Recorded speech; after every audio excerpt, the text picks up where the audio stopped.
سب سے پہلے تو جو بنیادی بات ہے جس کو بنیاد بنا کر مولانا مودودی صاحب نے سیدنا عثمان بن عفان رضی اللہ عنہ، سیدنا معاویہ بن ابی سفیان رضی اللہ عنہ، سیدنا عمر بن عاص رضی اللہ عنہ، اسی طرح سیدنا مغیرہ بن شعبہ رضی اللہ عنہ اور دیگر سیدنا ابو موسیٰ اشعری رضی اللہ عنہ اور دیگر صحابہ کرام کو قابل اعتراض ٹھہرایا ہے اور کہا ہے کہ ان پر بجا اعتراض ہوتا ہے۔ تو وہ جو بنیاد ہے وہ ہے خلافت و ملوکیت۔ انہوں نے اپنی کتاب کا نام بھی یہی رکھا کہ خلافت و ملوکیت۔ وہ دراصل بتانا یہ چاہتے ہیں کہ خلافت اور چیز ہے، ملوکیت اور چیز ہے۔ خلافت اچھی چیز ہے اور ملوکیت بری چیز ہے۔ خلافت مطلوب و مقصود ہے اور جو ملوکیت ہے وہ مکروہ و مبغوض ہے، جبکہ حقیقت میں ایسا بالکل نہیں ہے۔ یہ مولانا مودودی صاحب نے امت میں ایک نیا رکھنا پیدا کیا اور ایک نئی چیز کی بنیاد رکھی جس کو ہم بدعت بھی کہہ سکتے ہیں۔ مولانا مودودی صاحب نے صحابہ کرام کی طرف اس لفظ کی نسبت کی ہے کہ فلاں نے یہ بدعت جاری کی، فلاں کے دور میں یہ بدعت جاری کر دی گئی۔ تو یہ الفاظ صحابہ کرام کے بارے میں بولے جاتے ہیں مودودی صاحب کی طرف سے، لیکن ہم پھر بھی جھجکتے ہیں، ہمیں شرم آتی ہے کہ مولانا مودودی صاحب کے بارے میں بھی ہم یہ الفاظ استعمال کریں کہ مولانا مودودی صاحب نے یہ بدعت جاری کی کہ امت میں خلافت و ملوکیت کو بالمقابل کھڑا کر کے ایک کو اچھا سراپائے خیر اور دوسرے کو سراپائے شر بنا کر پیش کیا۔ یہ ان کی بہت بڑی علمی خطا ہے، بہت بڑی ٹھوکر اور لغزش ہے۔ اگر وہ قرآن کریم کا مطالعہ کرتے اور نبی کریم صلی اللہ علیہ وسلم کی احادیث کا مطالعہ کرتے تو انہیں یہ بات سمجھ آ جاتی کہ نام میں کچھ بھی نہیں رکھا، نام خلافت کا ہو یا ملوکیت کا، اگر کام اچھا ہے، معاملات اچھے ہیں، کتاب و سنت کے مطابق چلتے ہیں تو خیر ہی خیر ہے، رحمت ہی رحمت ہے۔ اور اگر کام برے ہیں، اگر طریقہ نظام برا ہے، پھر اس کا نام چاہے کچھ بھی رکھا جائے، خلافت ہی رکھ لیا جائے، تو وہ شر ہی شر ہے، وہ بری ہے۔ اور یہ بات قرآن کریم میں بھی مذکور ہے، نبی کریم صلی اللہ علیہ وسلم کی احادیث میں بھی مذکور ہے۔ ہم آپ کے سامنے قرآن کریم کی کچھ آیات پیش کرتے ہیں جن میں بادشاہت کو، ملک کو، ملوکیت کو اچھا کہا گیا ہے اور انبیاء کی طرف اس کی نسبت کی گئی ہے، نیک لوگوں کی طرف اس کی نسبت کی گئی ہے۔ اگر یہ کوئی بری چیز ہوتی فی نفسہ ہی کہ ملوکیت ہوتی ہی بری ہے تو پھر اللہ رب العزت قرآن کریم میں انبیاء کے لیے اس کا استعمال نہ فرماتا، اس کو بطور تعریف ذکر نہ کرتا۔ سب سے پہلے تو ہم سورہ آل عمران کی آیت نمبر 26 وہ آپ کے سامنے پیش کرتے ہیں کہ اللہ رب العزت نے فرمایا قُلِ اللہم مالک الملک تؤتی الملک من تشاء وتنزع الملک ممن تشاء وتعز من تشاء وتذل من تشاء بیدک الخیر انک علی کل شیء قدیر۔ اللہ رب العزت نے یہ دعا سکھائی کہ اے اللہ تو بادشاہت کا مالک ہے، تو مالک الملک ہے، جس کو چاہے تو بادشاہت دے دیتا ہے اور جس سے چاہے تو بادشاہت چھین لیتا ہے، جس کو چاہے تو عزت دیتا ہے، جس کو چاہے تو ذلت سے ہمکنار کر دیتا ہے۔ تیرے ہاتھ میں ساری خیر ہے اور بلا شبہ تو ہر چیز پر قادر ہے۔ یہاں ملک یعنی بادشاہت جس کو ملوکیت کہتے ہیں مولانا مودودی صاحب، خلافت و ملوکیت، تو اللہ رب العزت فرماتا ہے اللہ ہی ملوکیت اور ملک اور بادشاہت کا مالک ہے۔ اللہ جسے چاہے ملک دیتا ہے، ملوکیت اور بادشاہت دیتا ہے، جسے چاہے چھین لیتا ہے۔ اور اللہ رب العزت نے نبیوں کے لیے اس لفظ کا انتخاب کیا کہ انہیں جو دی گئی وہ بادشاہت تھی، نبیوں کو جو ملی تھی وہ بادشاہت تھی۔ سورہ بقرہ کی آیت نمبر 247 اگر آپ پڑھیں وَقَالَ لَهُمْ نَبِيُّهُمْ إِنَّ اللَّهَ قَدْ بَعَثَ لَكُمْ طَالُوتَ مَلِكًا۔ نبیوں نے انہیں کہا، امتوں سے کہا کہ اللہ رب العزت نے تمہارے پاس طالوت علیہ السلام کو بادشاہ بنا کر بھیجا ہے، منتخب کیا ہے کہ وہ تمہارے بادشاہ ہیں۔ انہوں نے آگے سے کہا کہ اس کو بادشاہت کیسے مل سکتی ہے؟ ہم اس سے زیادہ بادشاہت کے مستحق ہیں، حقدار ہیں، اس کے پاس تو زیادہ مال بھی نہیں ہے، ہم بڑے بڑے مالدار ہیں۔ تو اللہ رب العزت کے حکم سے نبیوں نے کہا ان اللہ اصطفاہ علیکم وزادہ بسطۃ فی العلم والجسم، اللہ رب العزت نے اسے منتخب فرما لیا ہے، اور علم اور جسم میں اللہ رب العزت نے انہیں ایک فضل اور انہیں ایک خصوصیت عطا کی ہے، تم سے زیادہ علم بھی ہے، تم سے مضبوط جسم بھی ہے۔ واللہ یؤتی ملکہ من یشاء، اللہ رب العزت اپنی بادشاہت، اپنی ملک جسے چاہے اللہ رب العزت عطا فرماتا ہے۔ واللہ واسع علیم۔ تو یہ آیت بھی انبیاء کے بارے میں یہ لفظ استعمال کرنا، طالوت علیہ السلام کے بارے میں یہ لفظ استعمال کرنا، اس کو یہ جائز قرار دیتی ہے، مستحسن قرار دیتی ہے۔ اگر یہ بادشاہت، یہ ملک، ملوکیت بری چیز ہوتی، اللہ رب العزت اپنے نبیوں کی طرف تو قطعاً اس کا انتساب نہ کرتا۔ اسی طرح اگلی آیت 248 248 نمبر میں اللہ رب العزت نے فرمایا وقال لهم نبیہم ان آیت ملکہ، اس کی بادشاہت کی علامت کیا ہوگی؟ وہ یہ ہوگی ان یأتیکم التابوت، تمہارے پاس ایک تابوت آئے گا۔ تو ملک، بادشاہت، ملوکیت بری چیز نہیں ہے۔ قرآن کریم میں اللہ رب العزت اسے بطور اعزاز ذکر کرتا ہے، واللہ یؤتی ملکہ من یشاء، اللہ اپنا یہ ملک جو ہے، اپنی ملوکیت، یہ شرف جسے چاہتا ہے اسے عطا فرما دیتا ہے۔ اور اسی طرح اللہ رب العزت نے سورۃ البقرہ کی آیت نمبر 251 میں یہ ارشاد فرمایا فَهَزَمُوهُمْ بِإِذْنِ اللَّهِ وَقَتَلَ دَاوُودُ جَالُوتَ وَآتَاهُ اللَّهُ الْمُلْكَ وَالْحِكْمَةَ وَعَلَّمَهُ مِمَّا يَشَاءُ، کہ اللہ رب العزت نے انہیں ملک اور حکمت عطا فرمائی، اور اللہ رب العزت نے انہیں جو چاہا انہیں سکھایا۔ تو ملک اللہ رب العزت نے عطا فرمائی، ملوکیت اللہ رب العزت کی عطا ہے۔ یہ سورہ بقرہ ہے۔ سورہ یوسف کو اگر ہم پڑھیں تو آیت نمبر 101 میں، 101 نمبر آیت میں اللہ رب العزت نے یوسف علیہ السلام کی دعا کا ذکر کیا ہے کہ انہوں نے اپنے رب کا شکر ادا کرتے ہوئے یہ دعا کی رب قد آتیتنی من الملک وعلمتنی من تأویل الاحادیث، کہ اے رب تو نے مجھے بادشاہت میں سے ایک حصہ عطا فرمایا ہے، ملوکیت کا ایک حصہ عطا فرمایا ہے۔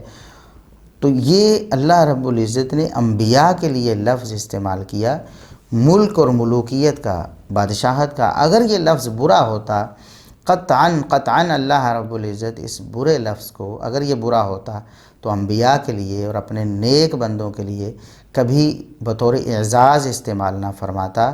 اللہ رب العزت نے اس کو بطور اعزاز استعمال فرمایا ہے اپنے نبیوں کے لیے اور اپنے نیک بندوں کے لیے۔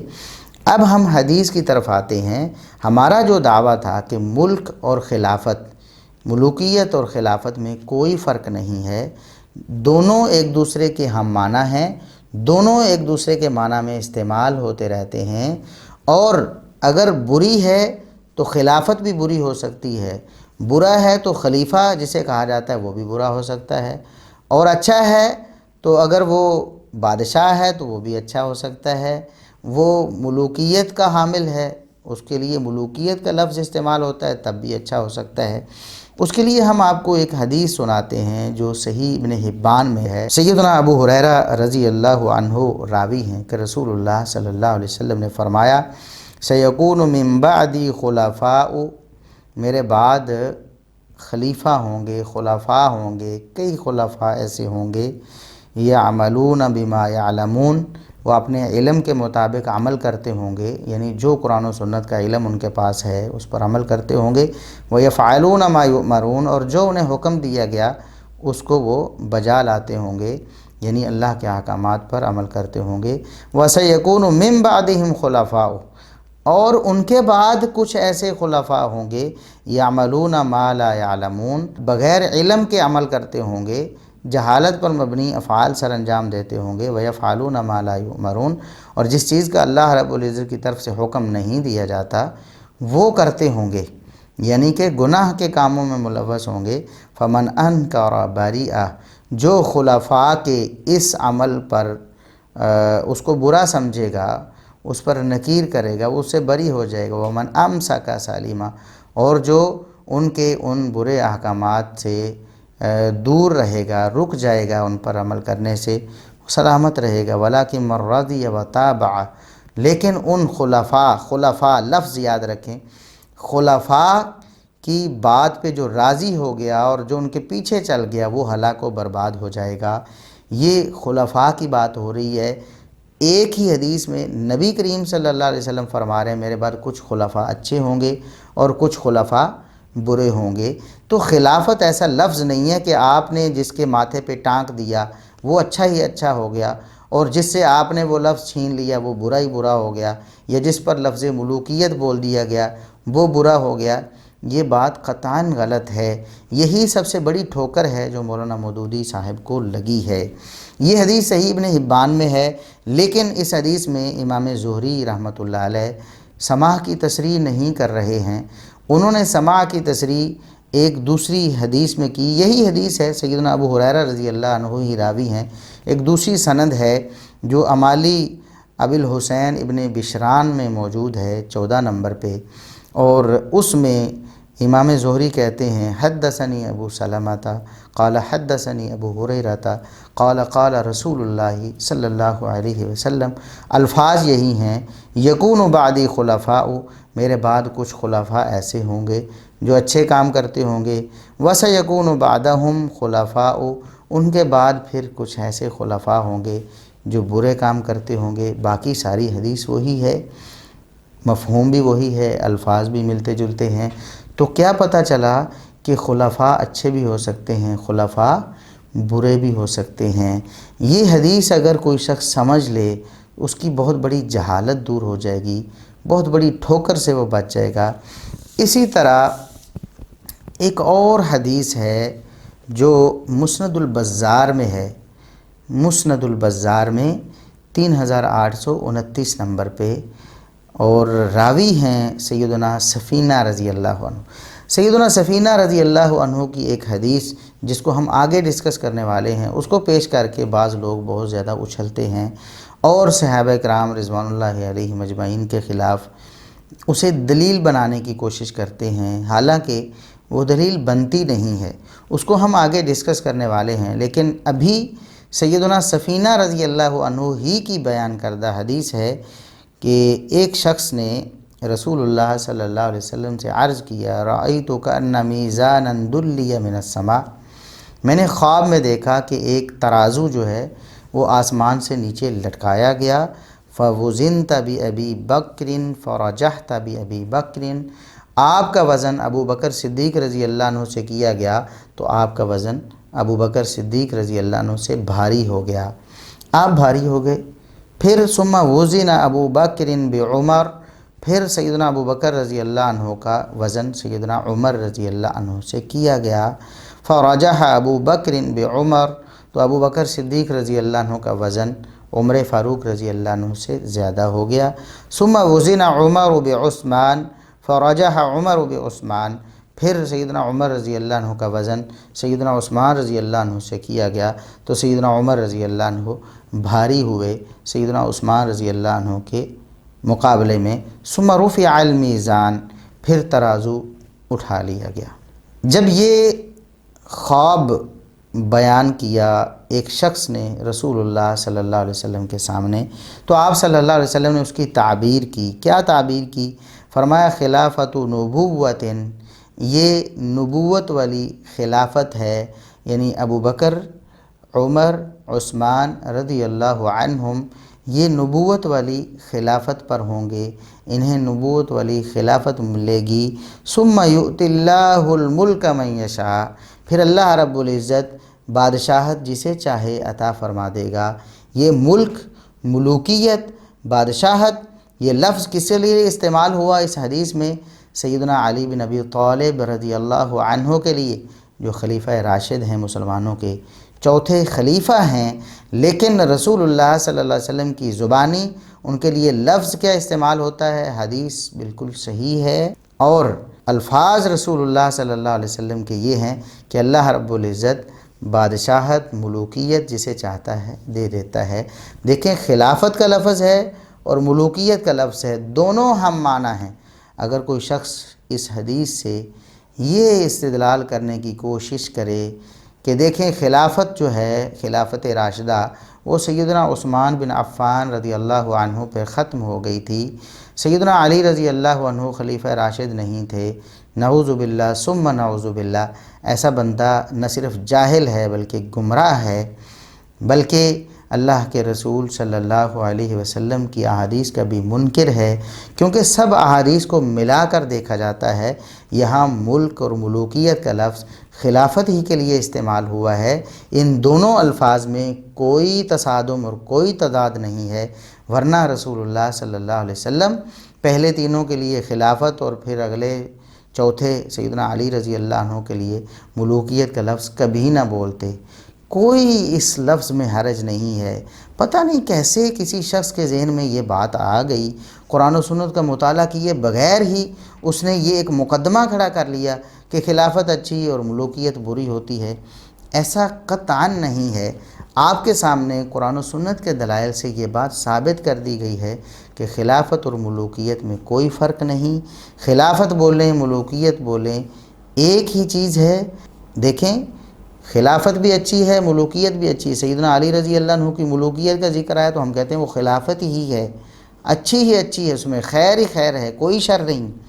اور اگر ملوکیت ہے اچھی ہے تو اچھی اچھی ہے، اور بری ہے تو خلافت ہو تو خلفاء کو بھی برا کہا گیا، وہ برے کام کرتے ہوں گے۔ لیکن اگر ملوکیت اچھی ہے تو رسول اللہ صلی اللہ علیہ وسلم کی احادیث جو ہم آگے پیش کرنے والے ہیں ان میں ملوکیت کو بھی رحمت کہا گیا، ملوکیت کو بھی اچھا کہا گیا، اور قرآن کریم میں انبیاء کے لیے بطور اعزاز ملوکیت کا لفظ استعمال کیا گیا۔ یہ بات بالکل واضح ہو گئی ہے الحمدللہ، اور جو متعصب لوگ ہیں اپنے تعصب کی پٹی کو ہٹا کر دیکھیں گے اور سماعت فرمائیں گے تو انشاءاللہ ضرور بالضرور انہیں یہ بات معلوم ہو جائے گی کہ یہ جو خانہ ساز فرق تھا، یہ جو ایک بدعی فرق تھا خلافت و ملوکیت میں کہ ایک کو سراپا خیر دوسرے کو سراپا شر کہنا، یہ بالکل غلط ہے، اس میں کوئی حقیقت نہیں اور کوئی صداقت نہیں۔